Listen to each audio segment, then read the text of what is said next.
Good morning, everyone. Good morning. I want to welcome all of you to the Gateway Arts Center and to the Gateway CDC's 39th Street Gallery.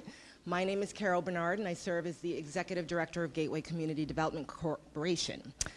We are delighted that the Prince George's County Executive, Rashawn Baker, could join us today for the kickoff of Art Lives Here Phase 2. We are grateful for all the work that the county does for the arts, and we look forward to continued growth in the Gateway Arts District and the county's support of our efforts. You will hear from my colleagues, Stuart Eisenberg from the Hyattsville CDC, and Brooke Kidd from Joe's Movement Emporium shortly, and then from our special guest, County Executive Rashawn Baker. Before I turn the mic over to them, we're also here today to make a brief announcement. Our County Executive, Rashawn Baker, has been named the honorary chair of the 2014 Art Lives Here campaign.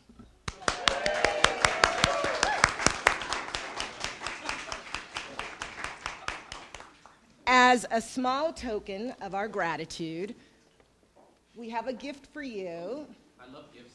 Yes. We have a t-shirt for you. Your formal honorary chair shirt, just for you. Just for me. Just for you. Thank Only you one so of a kind. much.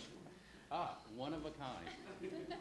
This is so great. Thank you. You're very welcome. We are very excited about this level of partnership with the county, and we are looking forward to a great 2014 Art Lives Here season. Now it's my pleasure to introduce Stuart Eisenberg.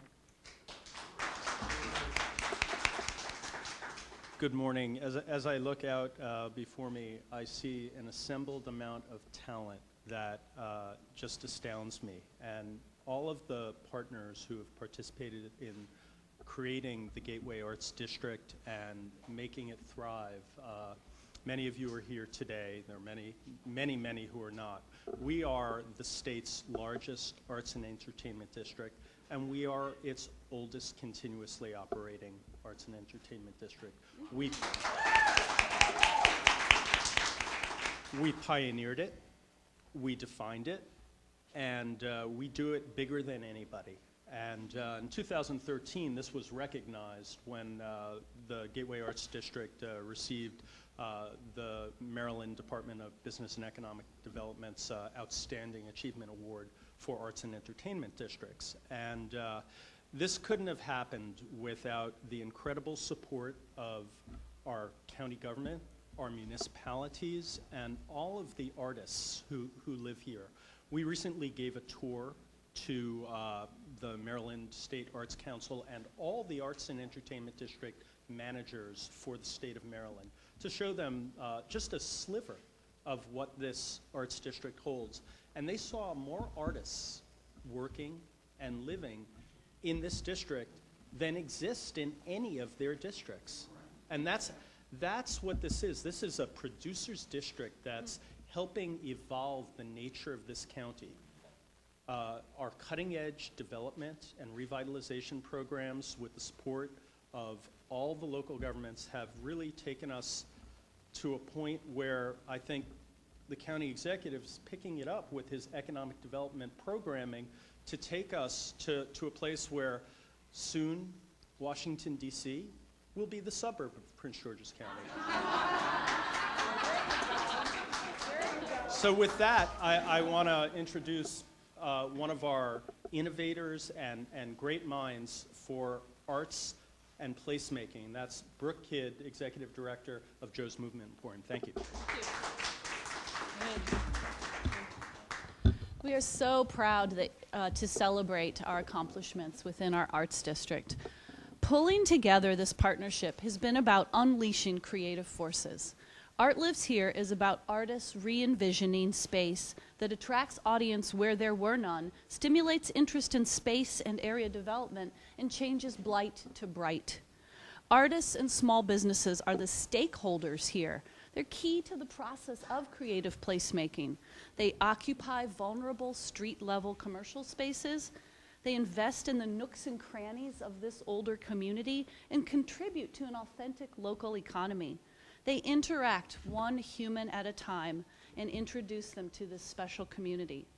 The Gateway Arts District is this unique place, and Art Lives Here is an investment in our stakeholders, a deepening of the partnerships, visibility for excellence in Prince George's County. We are turning into a strength the distinct 4 towns that make up the largest arts district in the world. Collectively, 2 CDCs, a dozen nonprofit arts organizations, more than 300 artists have united to change Route 1 corridor from vacancy to vibrancy, just doing their craft. Not only are we a producing community, but we're an arts education community.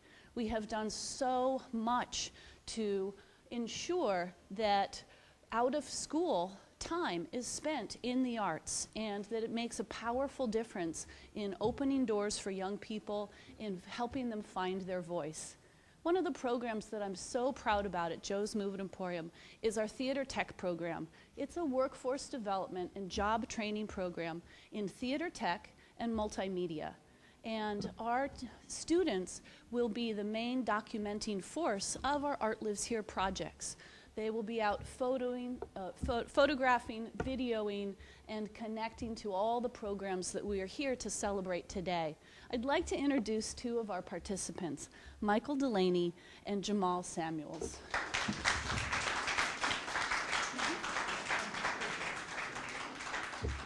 How's everybody doing today?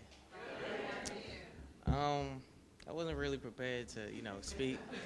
Wasn't really told. So I'm gonna just tell you about me. My name is Jamal Samuels. I go to High Road Academy. I'm a senior. When I thought about TTP, I was like, theater is not really my type. I'm actually an artist. I like to draw, but they really helped me. Like they open up opportunities for me. I never knew I know how to do photography or videography. I actually published a video called Photo Roman. I got it on my Vimeo. I'll tell you about that later. So yeah, it expanded my talent. I know how to do more than one thing now. So yeah, after high school, I'll be going to Westwood for computer graphics in the fall. So pretty much so, pretty much then. Good morning, all. My name is Michael Delaney. I am a senior at Parkdale High School. I have a 3.0 GPA. Right now, I am currently the assistant TV producer at Parkdale High School's TV production class.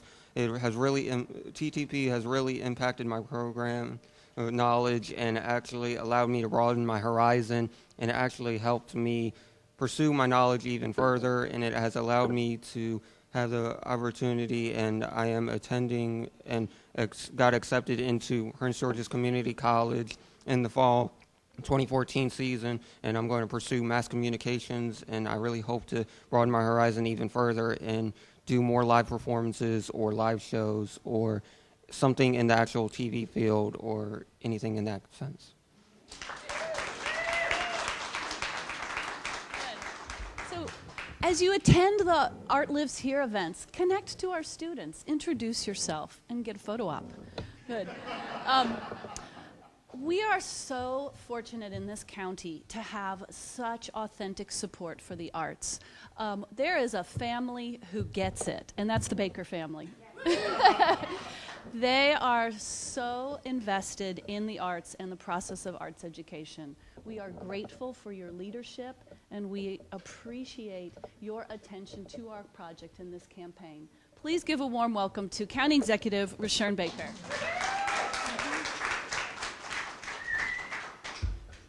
Thank you, Brooke. First, I always have to say when we're dealing with the arts, they give me, notes to write about, to give. And I always start with this, and that is, full disclosure, all my children are artists. So many people may think we started this, my wife and I, because we wanted to make sure they were gainfully employed. And they're right, we did. But it is a pleasure to be here. First, we want to recognize our chair of our delegation and who's running around the state these days, Jolene Ivey.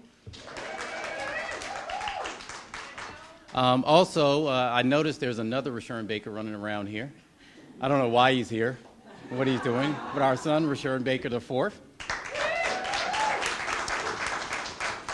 And I certainly want to thank Jackie Brown, not just for her work that she's doing now with the museum, but as Stuart talked about, that this has been a long process. I remember when it started with the Curry administration and Peter Shapiro and us investing $6 million, $3 million from the state, $3 million from the county. But that was 4 years. So that meant the next administration had to be committed to this project for it to carry on. That would not have happened had she not been the CAO at the time. So let's give her a round of applause, please.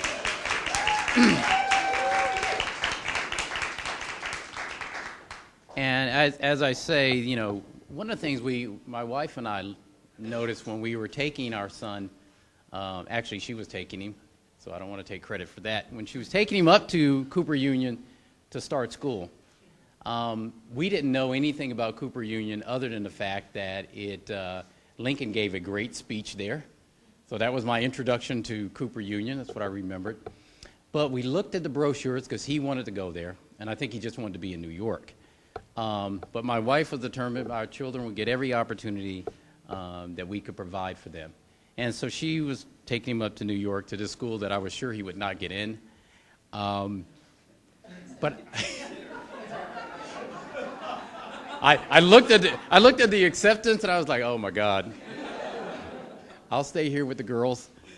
But the brochure, as I looked it up, said every great city has great engineering, great architect, and great art. Those are the things that make a vibrant community. And for us, the chance to have our children exposed to that kind of philosophy is exactly what we wanted. And so it all tied together with the Arts District. Because it's not just, as we say, about art, it's about community. It's about vibrancy. It's about reconnecting. And that's what this is today, and this administration is committed to it. It is also about exposing our children in ways that we never understood.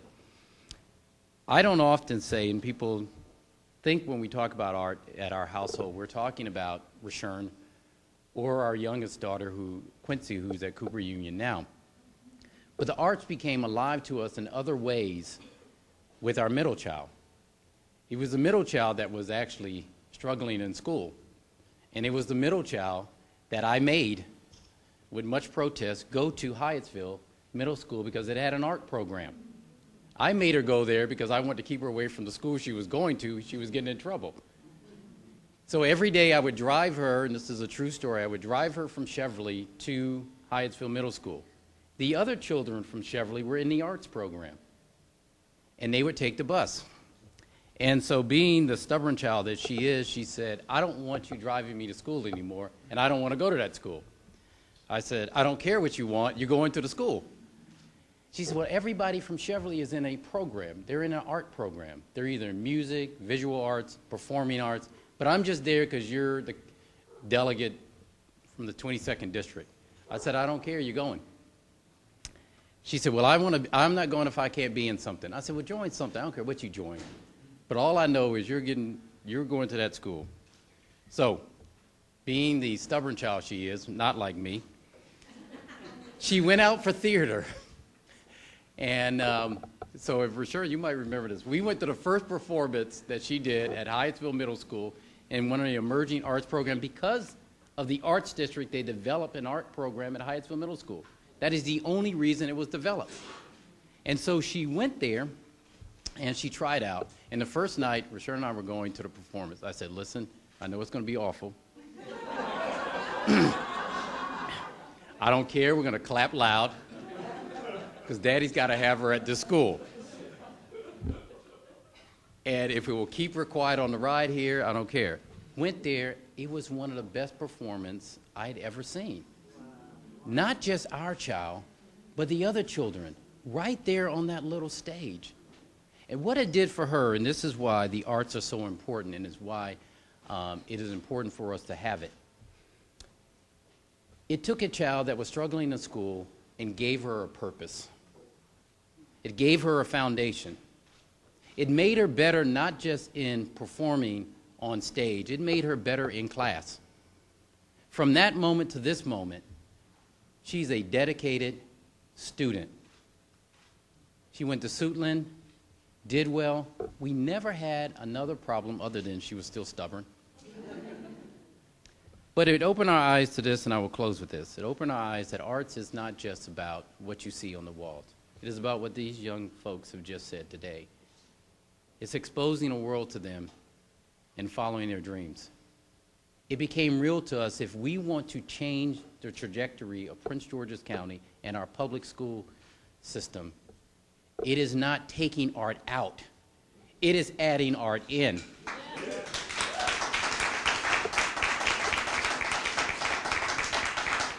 That is why, as long as I'm county executive, we will invest in the arts in ways you have not seen. And for very selfish reasons, because we want great communities, we want great students, and we want a great life here. We want to inspire people. So I'm pleased to say that this administration is working with the development around this area, but we're not going to stop just here. Part of the discussion that I've had with the mayor of the District of Columbia is, why do we stop at the line? Why can't we have an arts district that flows all the way from College Park all the way to the Rhode Island Metro station? Why can't that be our goal? Why can't that be our moonshot? So we're now in discussions of talking with the District of Columbia to expand it out. Can you imagine? Just imagine this. I mean, people actually on nights taking a circular bus, stopping at places right here, Art lives, going to College Park, going down to Rhode Island Avenue, stopping, eating, enjoying the vibrancy all around here. And also, in with this, imagine us doing an art project that the gateway between the city and the county, that our young people have worked on, that signifies the rebirth of Prince George's County and a renaissance that will take place. So thank you for your work. Thank you.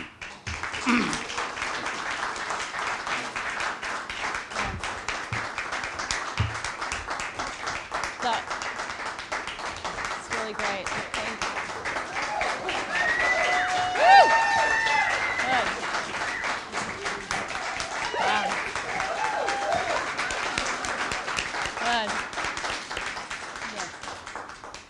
Pretty amazing arts district we have here. And this project wouldn't be possible without all of our planning partners coming together to craft this program, to look at our resources and involve as many of you as possible. Those partners include Artworks Now, Maryland National Capital Park and Planning Commission with the Brentwood Arts Exchange, Gateway Community Development Corporation, Hyattsville Community Development Corporation, the Prince George's African American Museum and Cultural Center, the Prince George's Arts and Humanities Council, Red Dirt Studio, and Joe's Move It Emporium. That's the team behind Art Lives Here. Today is our kickoff of our whole season. Over the next 6 months, there will be huge events that are transforming empty lots into a place of commerce and activity for the arts. Please pick up the program list. Tune into mygatewayarts.org. Check out the amazing blog. Behold the work that our communications team will have to really brand this area as such a distinct and wonderful community. We need you all to share in what we have here, to keep bringing your friends and network to enjoy the activities that we're rolling out. And starting tomorrow with the Mount Rainier Better Block Night. Good. Yep. Good. Good. So Art Lives Here is funded by Art Place America, which is a national coalition of funders who are recognizing creative placemaking as an economic jumpstart and an anchor in a community. But joining them, supporting their investment, are many agencies and organizations that include 3350 at Altera and Grady Management, Amerisigns, Landex Companies, the Morris and Gwendolyn K. Fritz Foundation, the 4 municipalities of Brentwood, North Brentwood, Hyattsville, and Mount Rainier, Franklin's Restaurant and Brewery, Community Forklift, County Council Member Will Campos, Maryland Milestones, Park and Planning, Prince George's Arts and Humanities Council, the Prince George's Redevelopment Authority, and the Revenue Authority. And many individual artists and small businesses that have given their time and in-kind services. We thank you all so much. We appreciate the collective investment that is occurring here. And we're grateful that this project is off to a great start. So thank you very much.